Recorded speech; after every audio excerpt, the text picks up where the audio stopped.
Bismillahirrahmanirrahim. Alhamdulillahirabbil alamin wassalatu wassalamu ala al-mab'uts rahmatan lil alamin nabiyina Muhammad wa ala alihi wa sahbihi wa man tabi'ahum bi ihsanin ila yaumiddin, amma ba'd. Ini sesi yang kelima dari pembahasan kita mengkaji kitab At-Tauhid karya Asy-Syaikh Muhammad bin Abdul Wahhab At-Tamimi rahimahullahu ta'ala.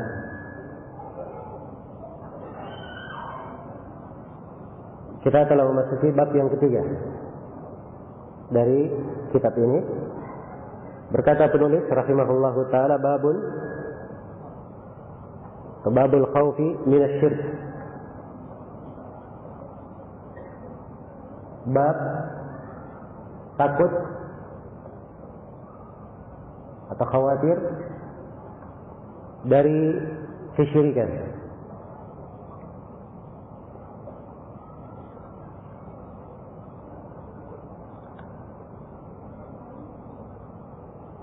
Setelah penulis menjelaskan tentang kewajiban mempelajari tauhid, kemudian beliau terangkan keutamaan tauhid. Setelah itu beliau jelaskan mana orang yang mentahqiq tauhidnya secara sempurna. Maka di bab ini beliau menerangkan kelengkapan dari pengetahuan hamba terhadap tauhid, yaitu orang yang bertauhid itu pasti akan tertanam di dalam dirinya perasaan khawatir, takut jatuh di dalam kesyirikan. Iya. Dan ini adalah sifat orang-orang yang bertauhid.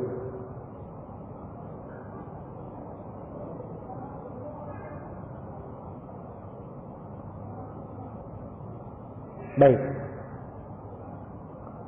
Jadi maksud dari penulis rahimahullah membawakan bab yang ketiga ini adalah untuk menerangkan tentang bahaya kesyirikan yang bisa merusak tauhid yang indah itu. Jika dikatakan bab keharusan seorang takut dari kesyirikan, terdapat di dalamnya peringatan dari penulis bahwa seorang yang bertauhid wajib mengenal apa itu kesyirikan dan wajib mengenal jalan-jalan yang bisa menjatuhkannya ke dalam kesyirikan,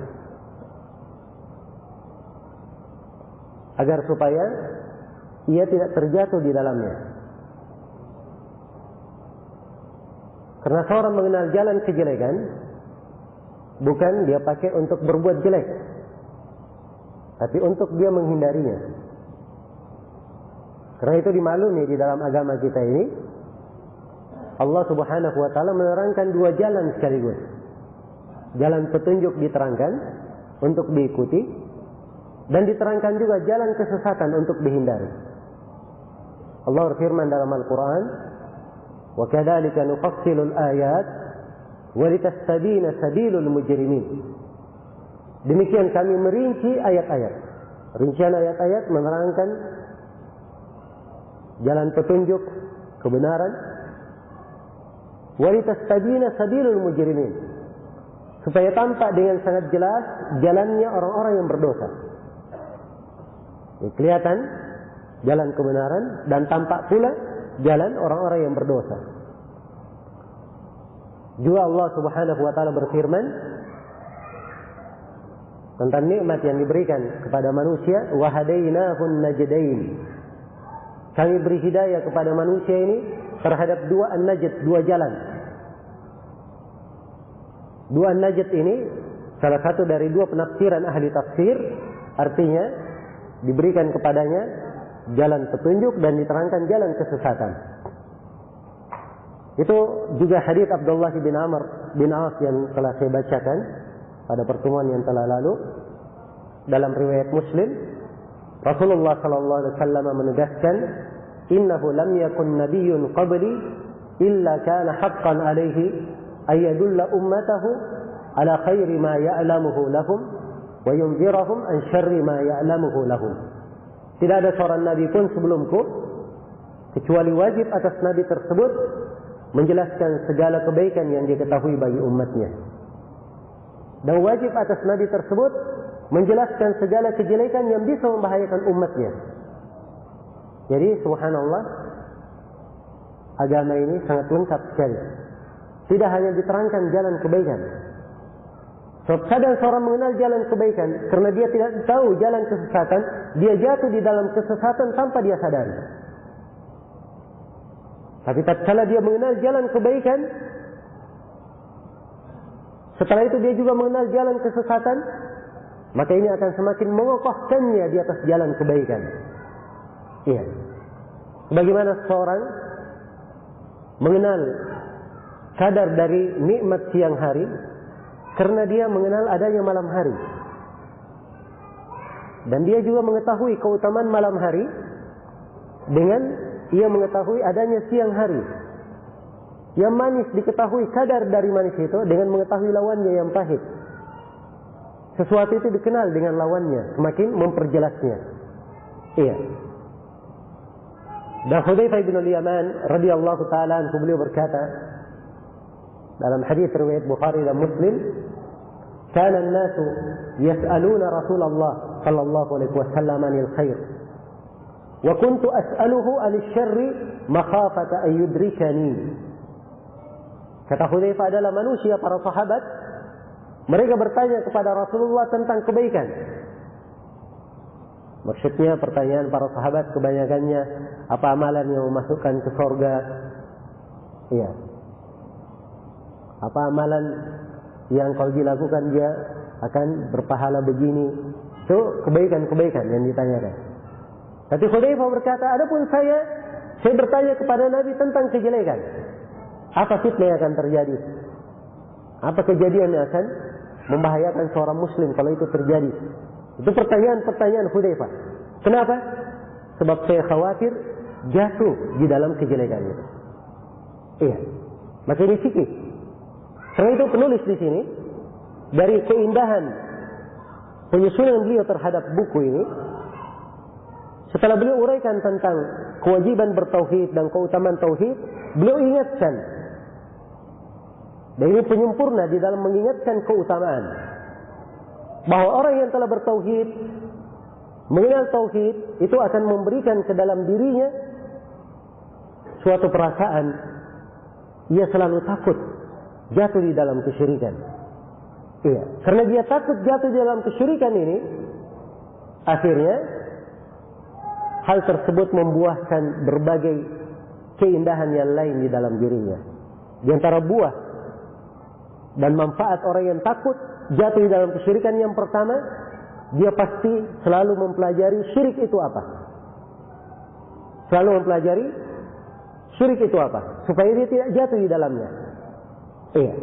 Karena itu seorang yang bertauhid, dia pasti mengenal segala jenis kesyirikan, agar supaya dia tidak jatuh di dalam kesyirikan itu.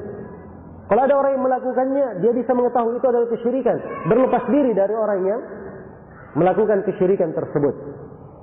Kemudian dari manfaat, orang yang takut jatuh di dalam kesyirikan, dia pasti akan selalu memperdalam tentang makna tauhid itu sendiri, agar supaya lebih mengakar di dalam hatinya dan kokoh di dalam dadanya. Iya. Kemudian di antara manfaat seorang itu takut jatuh di dalam kesyirikan, ini akan selalu membantunya untuk istiqamah di atas agama yang lurus. Untuk istiqamah di atas agama yang lurus. Baik. Ini satu sudut penjelasan yang ingin saya terangkan di sini. Kenapa penulis membawakan di bab yang ketiga ini pembahasan tentang takut dari kesyirikan. Sisi yang kedua dari maksud penulis juga Ya. Kenapa beliau bawakan bab ini di sini? Takut dari kesyirikan. Ini ada kaitannya dengan bab sebelumnya. Bab sebelumnya penjelasan tentang siapa yang mentahqiq tauhid, dia masuk surga tanpa hisab. Dan dari bentuk mentahqiq tauhid secara sempurna adalah seseorang itu takut dari kesyirikan. Itu dari bentuknya. Dari bentuknya. Iya. Di dalam kitab Taisir Al-Aziz Al-Hamid, Syekh Sulaiman yang merupakan cucu dari penulis, beliau berkata bahwa penulis di dalam bab ini mengingatkan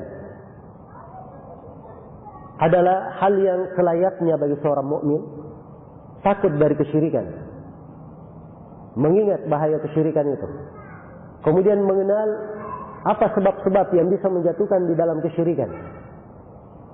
Ya. Dia juga mengenal mabadi'ahu, mengenal apa sumber-sumber kesyirikan itu. Wa anwa'ahu, dia juga mengenal bentuk-bentuk kesyirikan itu. Li'alla yaqa'a fihi, jangan sampai dia jatuh di dalamnya. Iya. Dan ini semua insyaallah taala kita akan bahas di dalam buku ini.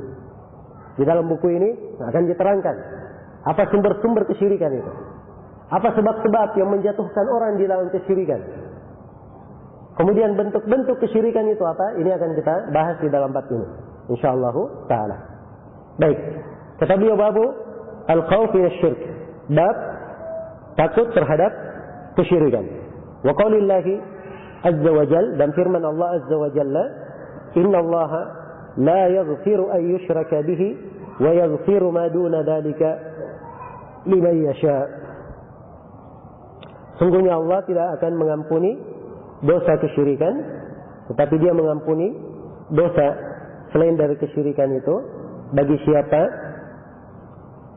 siapa saja yang dia kehendaki. Iya. Ini ayat yang pertama yang dibawakan oleh penulis di sini di dalam penjelasan tentang al-khawf min asy-syirk, takut dari kesyirikan. Iya. Ayat ini pengabaran dari Allah Subhanahu wa taala bahwa Allah tidak mengampuni orang yang berbuat kesyirikan dan mati sebelum dia bertobat dari perbuatan kesyirikan itu. Jadi ayat kaitannya dengan orang yang meninggal belum bertobat dari apa? Perbuatan kesyirikannya. Adapun orang yang sudah bertobat, tobatnya itu menggugurkan dosa-dosanya. Kalau dia sudah bertobat sebelum meninggal.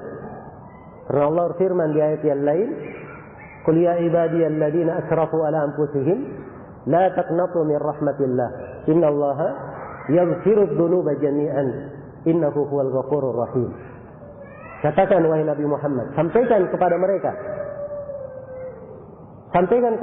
firman-Ku, wahai hamba-hambaku yang melampaui batas terhadap diri mereka, jangan kalian berputus asa dari rahmat Allah. Sungguhnya Allah mengampuni seluruh dosa. Sungguhnya Allah Maha Pengampun lagi Maha Penyayang. Jadi Allah mengampuni seluruh dosa. Siapa saja yang sebelum dia meninggal dia bertobat dari dosanya, walaupun itu kesyirikan, Allah Maha mengampuni dosa. Karena itu seorang kafir diterima keislamannya kalau dia meninggal, iya, dalam keadaan ia telah berislam. Demikian. Jadi ayat ini pengertiannya, sungguhnya Allah tidak mengampuni dosa kesyirikan. Ini apabila dia meninggal dalam keadaan belum bertobat dari kesyirikannya. Iya, belum bertobat dari kesyirikannya. Syirik itu ada dua macam, sebagaimana yang akan kita terangkan lebih detail nanti. Ada syirik akbar dan ada syirik apa? Syirik asghar. Ada syirik besar, ada syirik kecil. Sekarang di dalam ayat dikatakan Allah tidak mengampuni dosa kesyirikan. Dosa syirik yang mana yang dimaksud? Yang besar atau yang kecil? Iya.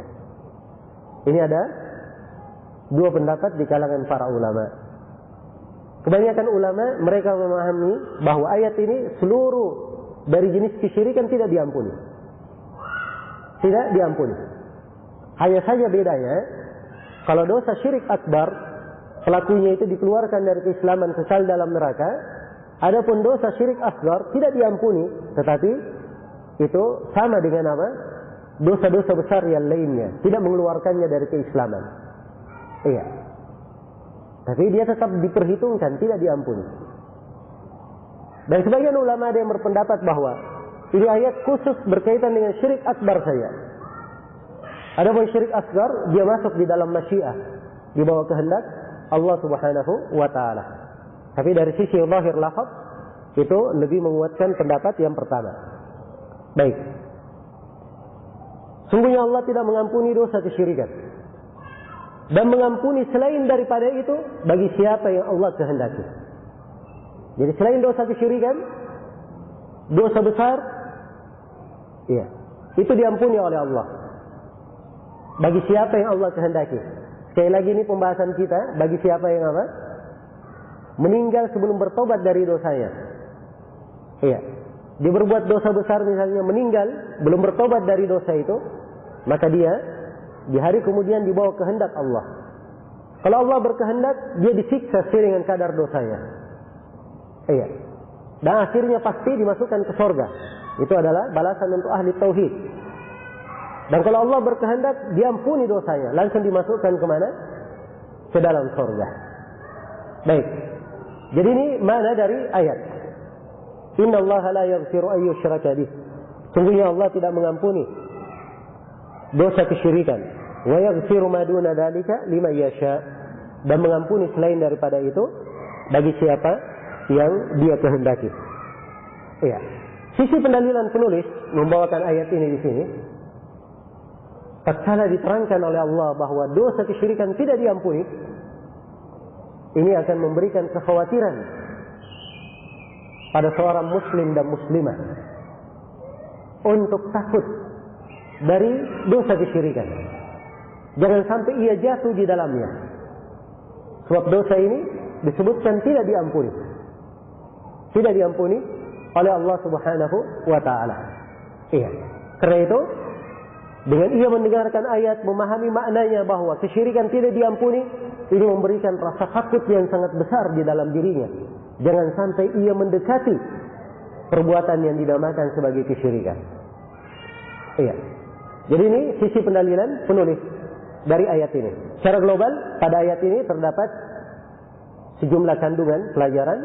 Yang pertama, bahwa kesyirikan adalah dosa yang paling besar. Karena Allah mengabarkan bahwa ini dosa tidak diampuni. Kemudian ayat ini juga menjelaskan bahwa dosa selain dari kesyirikan itu adalah dosa di bawah kehendak Allah, di bawah masyiah Allah. Iya. Apabila Allah berkehendak, ia diampuni. Kalau tidak, maka disiksa sesuai dengan kadar dosanya. Nah, kemudian yang ketiga, ayat ini juga terdapat di dalamnya peringatan agar setiap muslim dan muslimah itu takut jatuh di dalam kesyirikan. Iya, jatuh di dalam kesyirikan. Baik. Kemudian ayat yang kedua, kata beliau, waqala al-Khalil alaihi salam, dan berkata al-Khalil alaihi salam, yaitu Nabi Ibrahim alaihi salam al-Khalil. Ya. Beliau disebut al-Khalil, kekasih Allah. Nah, itu adalah keutamaan bagi beliau.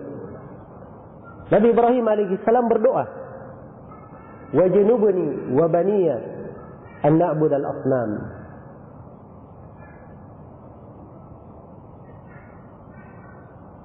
Dan jauhkanlah aku dan anak cucuku dari perbuatan menyembah berhala-berhala. Iya. Ini ayat di surah Ibrahim, ya. Iya. Di surah Ibrahim.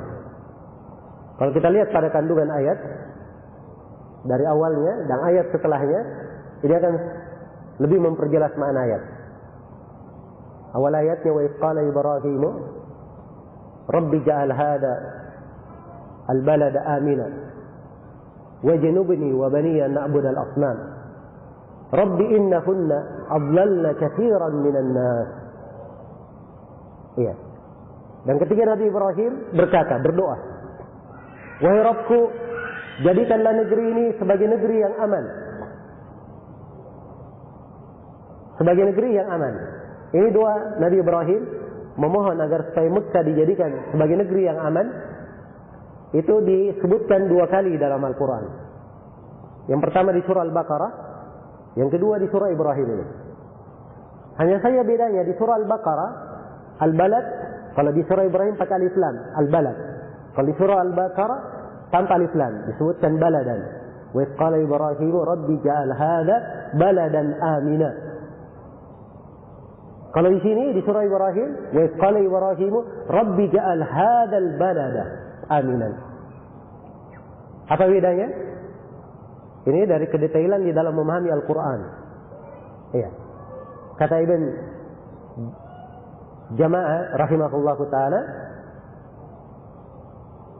sebagaimana yang disebut oleh As-Subuki dalam Tabaqat Asy-Syafi'iyah Al-Kubra, bahwa ayat di surah Al-Baqarah itu doa Nabi Ibrahim awal kali beliau menginjakkan kakinya di Mekah. Awal kali beliau menginjakkan kakinya di Mekah.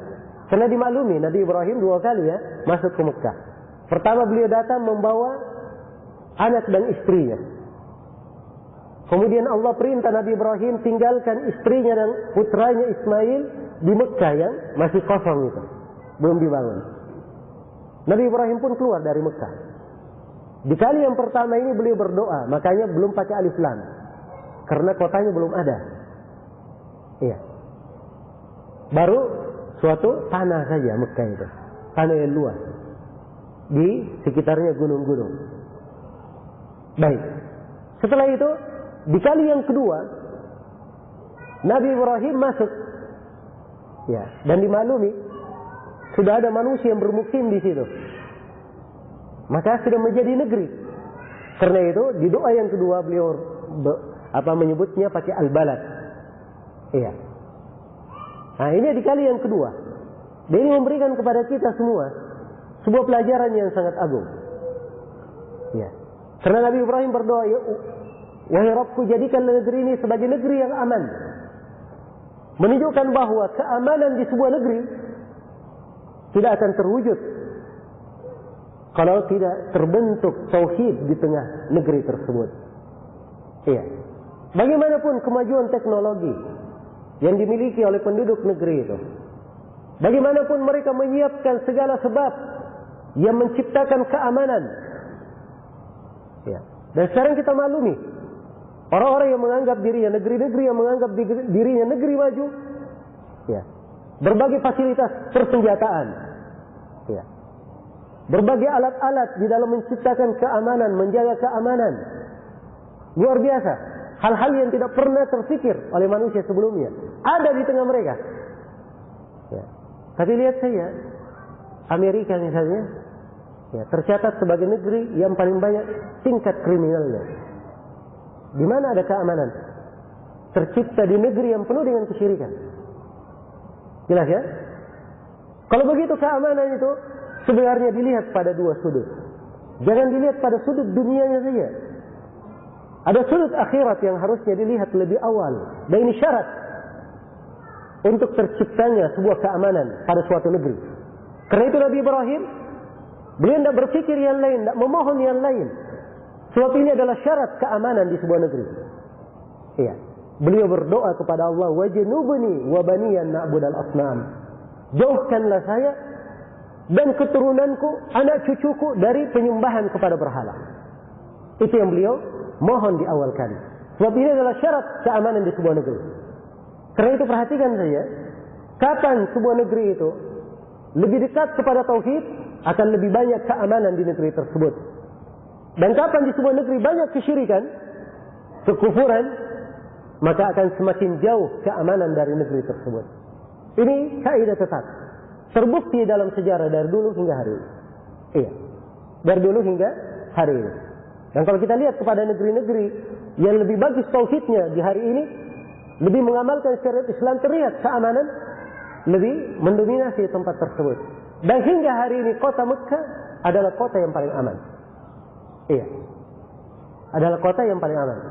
Dan Allah Subhanahu wa Ta'ala telah mengabulkan doa Nabi Ibrahim alaihi salam. Iya. Baik. Jadi kita fokus kepada konteks ayat yang dibawakan oleh Syekh, wajnubuni wa bani an na'budal asnam. Nabi Ibrahim berkata, jauhkanlah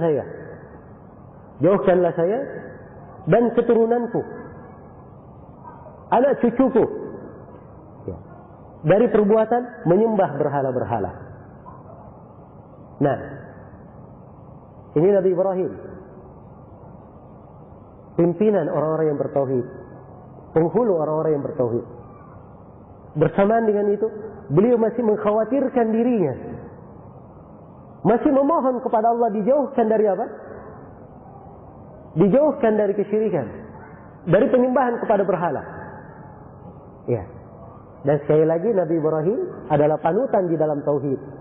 Karena itu, seseorang yang di dalam hatinya, di dalam dirinya ada rasa takut terhadap kesyirikan, ini menunjukkan tauhidnya adalah tauhid yang bagus.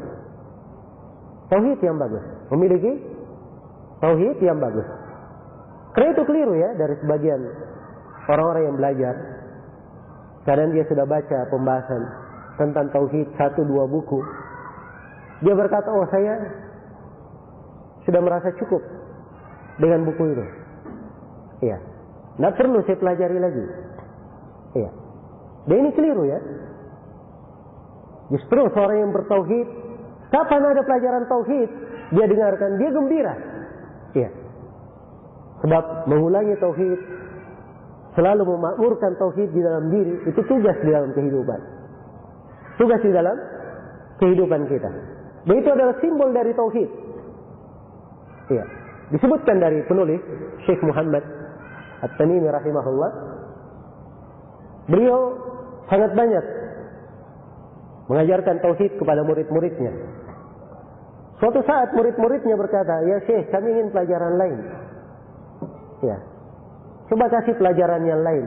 Kita sudah bosan, itu terus yang kita pelajari. Dari kemarin tauhid terus. Nah, kita pengen pelajaran lain. Ya. Kata Syekh, baik. Besoknya Syekh datang. Kemudian sebelum beliau memulai pelajaran, beliau berkata, ya, kalau sampai kepada saya berita bahwa di pelosok kota sana ada seorang yang menyembelih di depan rumahnya. Iya. Di depan apa? Tiang rumahnya dia sembelih. Ini apa ini? Penyembelihan? Ini biasa ya. Untuk masuk rumah baru atau melindungi rumah dari kejelekan, ya. Dari perbuatan-perbuatan kesyirikan. Ketika Syekh menceritakan kisah itu, murid-muridnya diam-diam saja. Ya. Besoknya lagi Syekh berkata, telah sampai kepada saya berita bahwa ada seorang di kampung sana, dia berzina dengan ibunya. Oh, langsung ribut murid-muridnya. Na'udzubillah, ada orang seperti itu, ribut. Ya. Kata Syekh, ya, bukankah saya telah beritahukan kepada kalian pentingnya tauhid? Dan sekarang terbukti kalian ini masih lemah di dalam tauhid. Kemarin saya cerita tentang syirik, kalian diam-diam saja. Sekarang saya cerita tentang maksiat, orang berbuat berzina dengan ibunya, itu adalah maksiat, kalian ribut. Sekarang maksiat lebih besar dosanya daripada kesyirikan. Ini menunjukkan bahwa tauhid kalian masih apa? Iya, masih belum kuat. Dan ini kebanyakan orang. Subhanallah, dia lihat perbuatan kesyirikan di berbagai tempat, oh biasa. Dan kalau dia lihat orang membunuh, ya, seorang anak berzina dengan ibunya, ya, dengan anaknya, dengan keluarganya, wah dia anggap perbuatan yang sangat menjijikkan. Betul itu menjijikkan, tetapi perbuatan kesyirikan lebih menjijikkan lagi. Harus yang tertanam di dalam diri apa? Orang-orang yang bertauhid. Karena itu di sini penting untuk selalu seorang mengingat dan mempelajari tentang tauhid ini. Bayangkan Nabi Ibrahim saya, ya, yang sudah menjadi panutan di dalam tauhid, beliau juga masih berdoa kepada Allah. Wajnubni wa bani an na'budal asnam. Jauhkanlah aku dan keturunanku, anak cucuku, dari penyembahan kepada berhala-berhala. Ya. Baik. Jadi saya kira sisi pendalilan dari ayat ini sangat jelas sekali. di mana Allah Subhanahu wa taala mengabarkan doa Nabi Ibrahim agar supaya beliau dijauhkan dari penyembahan kepada berhala. Iya. Dan terdapat di dalam ayat ini penjelasan tentang bahaya dari kesyirikan dan bersihnya sebuah negeri dari kesyirikan itu adalah sebab keamanan di negeri tersebut. Dan di dalam ayat juga terdapat syariat seorang itu berdoa untuk dirinya dan keturunannya, jangan sampai ia tertimpa oleh kesyirikan atau oleh hal-hal yang bisa membawa kejelekan dan kebinasaan untuknya. Dan terdapat juga syariat seorang itu berdoa agar supaya ditolak sebuah bala, sebuah musibah dari dirinya. Ya, dan kesyirikan itu adalah musibah yang paling besar. Musibah yang paling besar, ya. Dan ini juga di dalam memahami musibah banyak terbalik timbangan manusia. Ya. Seorang kalau misalnya dia bekerja sudah bersusah payah, kemudian membangun rumahnya, tiba-tiba rumahnya terbakar.